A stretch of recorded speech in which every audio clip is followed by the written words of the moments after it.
What are you reading? Fran's just sent me a link to this list of 5 reasons why small towns are better than cities. What are you laughing at? Small towns are better than cities. Yes, if you want to have nothing to do and never meet anyone new. Well, I loved growing up in a small town. There's a real sense of community. People care about you. It's like you belong to one big family. Yes, I know you liked it, but I've always been a city boy. I love being in the centre of things. There's so much going on here. Cinemas, restaurants, museums. And there are lots more work opportunities in big cities than in a small town. But there's also more crime. Life's more dangerous here. Actually, research has shown that it's safer to live in the city. Really? I find that hard to believe. Yes, they did a study that compared the number of accidents in country and city areas. And in the country, there was a much higher number of accidents than in the city, car crashes, mainly because people drive more in the countryside. That makes sense if you think about it, and hospitals are nearer, I suppose, so you get help more quickly. Exactly. So it's actually safer to live in the city. And it's better for the environment. Really? How do you work that out? Well, you can't rely on public transport in the countryside like you can in the city, so you have to drive more. It's been proved that if you live in the city, you actually have a smaller carbon footprint, especially if you live somewhere with good public transport. I've definitely noticed that I walk more now I live in the city. Everything's closer, I suppose. And it is nice not to have to get into the car just to go to a supermarket. You see, there are a lot of advantages to living in a city. You can't argue with that. No, I can't. There are definitely advantages. But I still miss my little hometown. So you're going to Florida, Sue. Lucky you. It must be nice and warm, not like here. Yes, it's about 30 degrees, I think. Oh, I'm so jealous. Where are you staying? In a hotel? No, we've got an apartment near Miami Beach with a swimming pool. It actually belongs to my cousin, but she's going to New York, so she said we can use it while she's away. And her car. And her car. Wow, she must like you a lot. Well, yes, it's really generous of her. It means we're just paying for the flight. We couldn't afford it otherwise, not with the 4 of us. So, what are you going to do? Are you going to travel around? Well, it depends on the weather. It's hurricane season, so it might be quite windy. But we'll probably go to the beach for a start. We all like swimming. Then Mia, my daughter, she's really into wildlife. So she wants to go to the Everglades and see the alligators. So we'll definitely do that. And, of course, we're going to have to go to Disney World for a day. I don't really want to, but Mark, that's my son, he wants to go there. And he wants to go on all the rides. Oh, come on. It might be fun. You'll enjoy it. Yes, I might. Sounds like you're going to be busy anyway. Yeah. Oh, and my husband says we've got to go to Cape Canaveral. He wants to see the Apollo space rocket, so I guess we'll spend a couple of days doing that. I don't really want to go there. It's so far away. I'm not sure I can cope with so much driving. But there's no point in arguing with him about it once he gets an idea in his head. So you're doing everything your family wants. What about you? What do you want to do? Me? Oh, I'd just like to relax and do nothing. Sit by the pool and read a few books. Well, it sounds like you're going to be too busy. You won't have time for that. No. Okay, is it my turn yet? Not yet. You have to miss your turn this time because you only got 3 ones, remember? Oh, yes, I forgot. So whose turn is it now? It's mine! Yay! Okay, come on, be lucky. Give Katia the score she needs. Okay, so I've got 2 6s. And what's that one? I can't see it from here. It's a 4. Okay, so a 4 and 2 6s. 16, is that good? Yes, you can move 3 places and you get a dream question. Ooh, Excellent. Go on then. OK, you have 1 minute to describe your dream home to the other players. So just to Luis and Daniela, but not me. Every player has to draw what you describe, but with their eyes closed. I can't draw to save my life. Yes. Just take a pencil and be quiet. OK, Katia? Close your eyes, Luis. OK, so, Katia, are you ready? Good. So, 1 minute from now. Okay, so, my dream home. Let me see. Okay, I know. So, it would be in Moscow, right in the center, in a fantastic location somewhere in a really nice neighborhood near to Pushkin Square. Okay, and it would have to be on the top floor of a really big building so that I could see the Kremlin and even Red Square from my window. What kind of building? A really big one. Yes, but what kind of building? Old? New? Oh, I see. Okay, you're right. Yes. Okay, well, really new. Like from the 1990s or 2000s. In fact, from any time after 2010. So, it would have lots of shiny metal and glass on the outside and lots of gold and marble on the inside. Because actually, my dream home isn't a house, but a luxury apartment. And it would be huge. I mean really, really big. And it would have a balcony along one side. The balcony would be really wide so that I'd have enough space for lots of flowers and a garden and a table where I could have picnics and parties. Oh, and actually, it would also have a really, really big square dance floor. What about inside the apartment? They have to draw that too. Oh, man, you're kidding, right? No. And close your eyes. Oh. Okay. Inside the apartment would be completely different from the building. It would be decorated just like a room in an Irish country cottage. So there would be lots of white walls and dark brown wood. And really old things.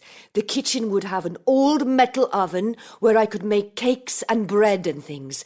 And I'd also... Time's up. OK, Picasso, let's have a look at... Oh!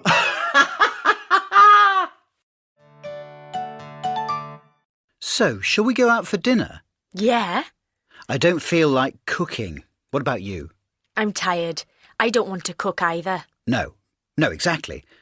So, what kind of food do you want? Indian? OK, yeah, well, that's what we had last time. So it'd be nice to have something different this time, wouldn't it? What about having Thai food? Oh, I'm getting a bit bored with Thai. Are you? OK. I've got an idea. There's this new Cambodian restaurant on Queen Street. Cambodian? Oh, yeah. It's just opened, hasn't it? Yeah, the new one. Oh, what's it called? That's right, the Khmer Café. Well, I've never tried Cambodian food. Apparently it's very similar to Vietnamese and Thai, but the flavours aren't quite as strong. OK. Well, that's what they say. And it has very little meat. Meat is more often used as flavouring. OK, so there are a lot of vegetables. A lot of vegetables. Well, I suppose we could try that for a change. Why not? And you said it was on Queen Street? That's right. It's a new place and it's supposed to be very reasonable. Do you know anyone who's been there?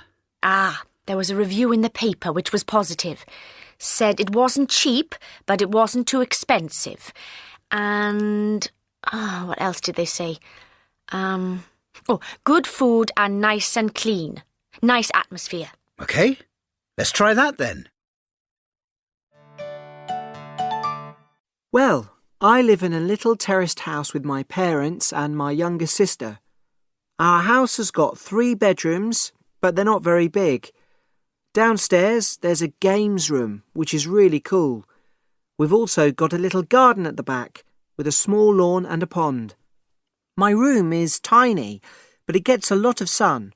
Well, all the sun we get here in London. I like it because it's cosy, and it's got all my things in it. You know, the typical stuff, like my posters, my books and my guitar. Our house is in the suburbs, in the northeast of the city. It's about 45 minutes from the centre of London by tube, and we're quite near a tube station, which is good. My dream is to live in a one-bedroom flat with a big terrace and views of the river. I'd like to live right in the centre of the city.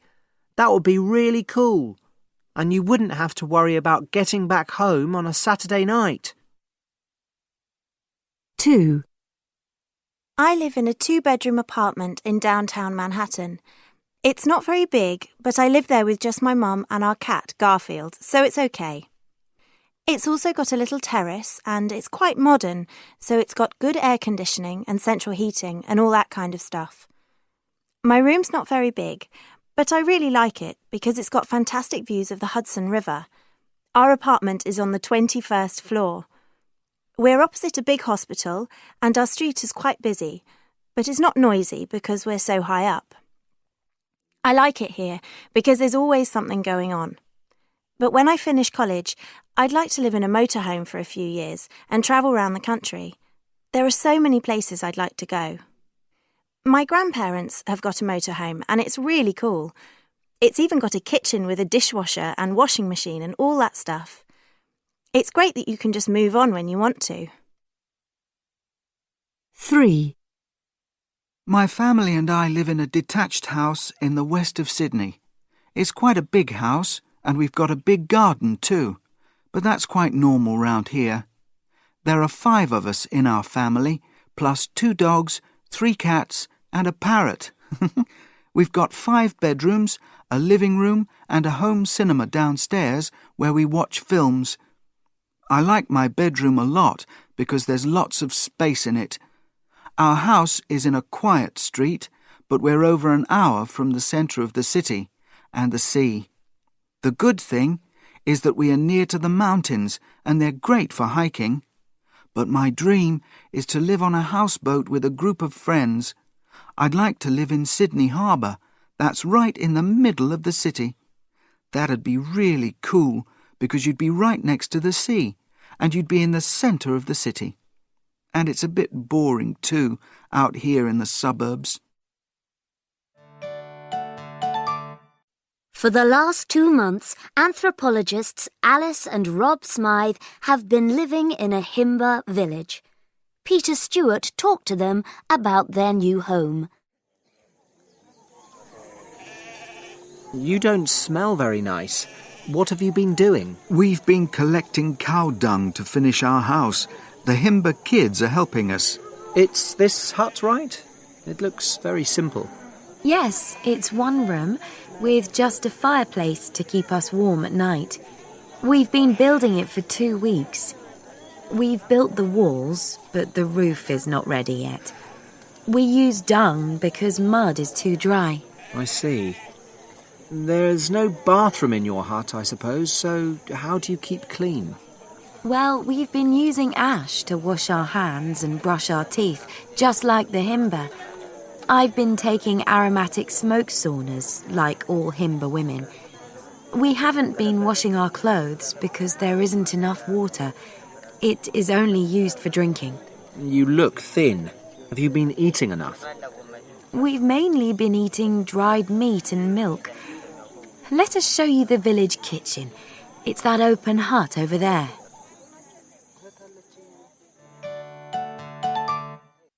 Why are you wearing those horrible clothes, Amy? I've been cleaning the house. Mum is coming back tonight, and I don't want her to say that we can't look after the house. I've cleaned the bathrooms, the kitchen, and my room. Where have you been, Bill? I've been looking for a new lamp for my desk. No luck there, but I've bought these flowers for the living room. Where is Pat? She's been helping me in the kitchen, and she's tidied her room. Pat has already done enough, Bill. Now it's your turn. I hope you can do the living room. You've already got the flowers. You're much better at it than me. I can cook something nice for dinner in the meantime. What would Mum like? I know you hate cleaning, but I've been doing it all day, and I think it's your turn now. And the dinner is ready. I've made lasagna. You live in an unusual house, Edda. Can you tell us about it? Well, our house is a bit different because it floats. Why is that? Well, it was designed by a famous Dutch architect. He designs floating houses because of flooding and rising sea levels. A big problem here in Holland, you know. Interesting. So, can you describe your house, Edda? Well, to get to it, you go along a path next to the canal. You go across a little bridge and come to a terrace where we keep our bikes. When you go inside, there's a hall. Downstairs, there are 2 bedrooms, mine and my sister's, plus a small bathroom. What's your room like? Well, on one side, it's got a round wall, and on the other side, there's a fitted wardrobe, and there's a wash basin in the corner. It's very cosy, a bit like a ship's cabin. What about the next floor? There's a spiral staircase in the hall. You go upstairs to get to the living room. How big is it? Enormous. It covers all the first floor. The kitchen area is near the stairs and next to the dining area. There's a sitting area at the other end with a fireplace, and along most of one wall there are bookshelves. So it's a really nice room. Yes. It's got great views with enormous windows. You can move the house around too, so that you always get lots of sun and light. That's amazing. It's pretty cool, isn't it? We could move somewhere else if we wanted to. We just need a boat to come and pull us. But you haven't got a garden, right? No. Outside the living room there's a big terrace with lots of plants. From there you can go up to the top floor, where there's another terrace and my parents' room. Below the ground floor there is a storage area in the cellar. We go down there to check the central heating too. Why do you like living there? Well, I'm into sailing. I can just go outside, get into my boat and start sailing right away. It's quiet and we get lots of birds and wildlife too. My dad goes onto the terrace to fish, so we sometimes have fresh fish for lunch. That sounds great. Thanks a lot, Edda. Not at all. We've got photos of our house on our Facebook page, and you can come and visit us if you like. Thanks for the invitation, Edda. Now let's look at some more examples of floating houses. Hi there. Can I help you? My name's Martin. Yes, please. Just a moment. Do you want a hand with your luggage? Those rucksacks look a bit heavy. It's okay, thanks. Thanks a lot. I've got too much things. I mean, too much luggage. Right. We've got a a reservation for 2 people for 3 nights. Here are our passports. Shall I give you my credit card too? Okay, thanks. I'm afraid you have to pay in advance for the rooms. So it's Teresa and Katerina Novotna, like the tennis player. That's right. You've got a reservation for 2 beds in the female-only dormitories. That's £15 a night each, okay? How much is a double room with bath? Sorry? I mean, how much is a double room with an ensuite bathroom? It's £75 a night, but they're all booked, I'm afraid. Okay. Just 2 beds in the women's dormitory then. What about washing place? Is that correct? Well, washing facilities. Well, there are single-sex showers on every floor. What about the internet? How much does it cost? There's Wi-Fi in most of the hostel. It's free. And breakfast? Is breakfast included in the price? No, it's £6, and it's served in the cafe from 7 until 10 in the morning. But we've got a kitchen so you can make your own breakfast. Is there anywhere we can sit and relax? Yes, there's a common room with TV lounge and games area. Would you like me to show you around the hostel? That's kind of you. Thanks. No, thanks. Katerina, we've got lots to do. Come on. Okay, Teresa. See you later. See you. Welcome to the hostel. What time do we have to be back in the hostel? The reception's open 24 hours a day. I'll give you a map of the area, if you like. Yes, please. Let me show you some good places to go on the map. Okay, great. There's a good cafe here, and a fantastic nightclub in this street. Brilliant. We won't have time for that. We need an early night. Come on, Katerina. All right. See you around, Martin. See you, Katerina.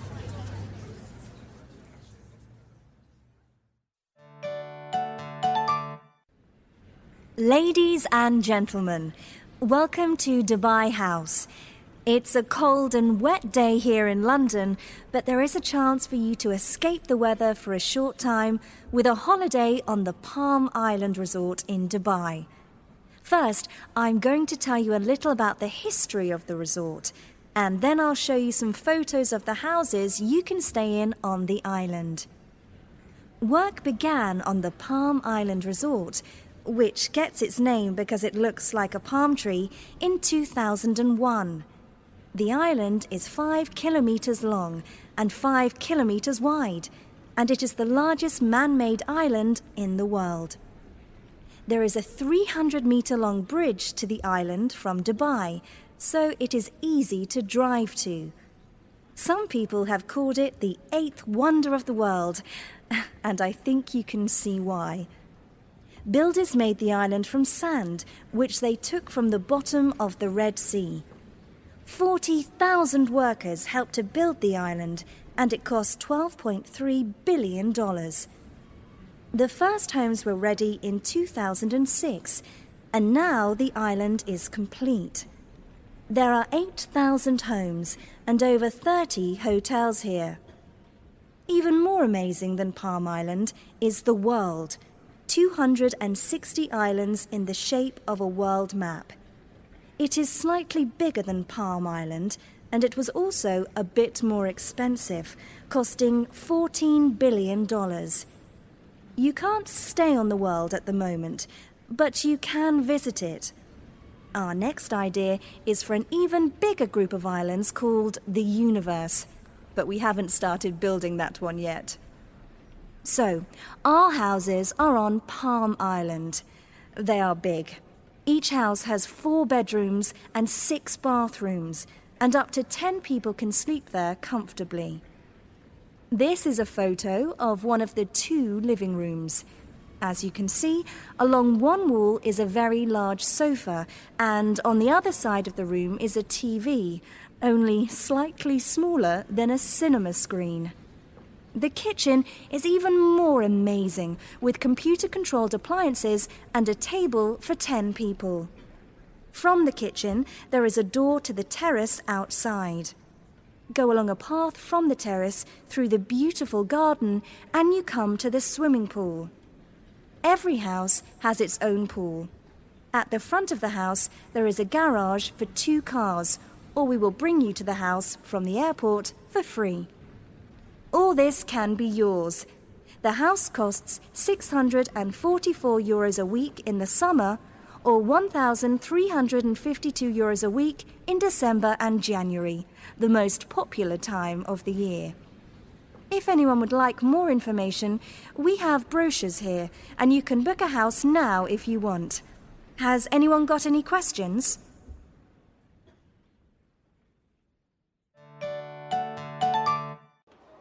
Hi, Jane.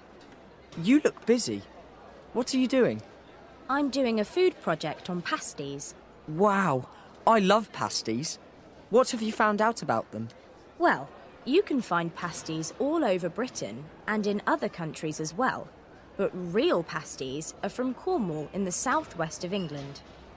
No one really knows when pasties first appeared, but a note from the King of England that he wrote over 800 years ago says that he wanted 100 fish cooked in 24 pasties every year. Do you want to know why they became popular? Yes, I do.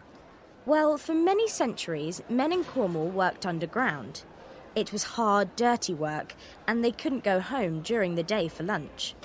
The outside of the pasty, called pastry, is hard and crispy. A pasty made with thick pastry stays warm for a long time, so they could have a hot lunch at work. They held a small piece in their hands and ate the rest without getting it dirty. Then they threw the small, dirty piece away. What about the inside of the pasty? The traditional pasty from Cornwall is made from food from the local area.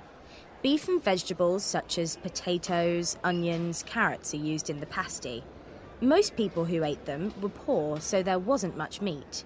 You can still buy traditional pasties, but lots of people now prefer something more interesting or unusual. That's why you can now buy vegetarian, chicken, Chinese style, in fact, anything you want. Are they easy to cook? I've never made one. Yes. You cook the meat and vegetables first, then you make the pastry. You cover the meat and vegetables with the pastry and put it in the oven until the pastry is hard and crispy. If it isn't hard enough, it will break into several small pieces. This is a problem because most people eat them outside using their hands. Is there anything similar anywhere else? Oh, yes. Many countries have similar food. In Poland, pierogi are usually cooked in water and soft, but you sometimes find restaurants where they cook them in the oven. They are much smaller and you have 6 of them rather than one large pasty. In Spain and Spanish-speaking countries, in South and Central America, empanadas are very popular and very similar, and in India, people eat samosas, although these are usually fried, not cooked in the oven. Thanks for the information, but I'm hungry now.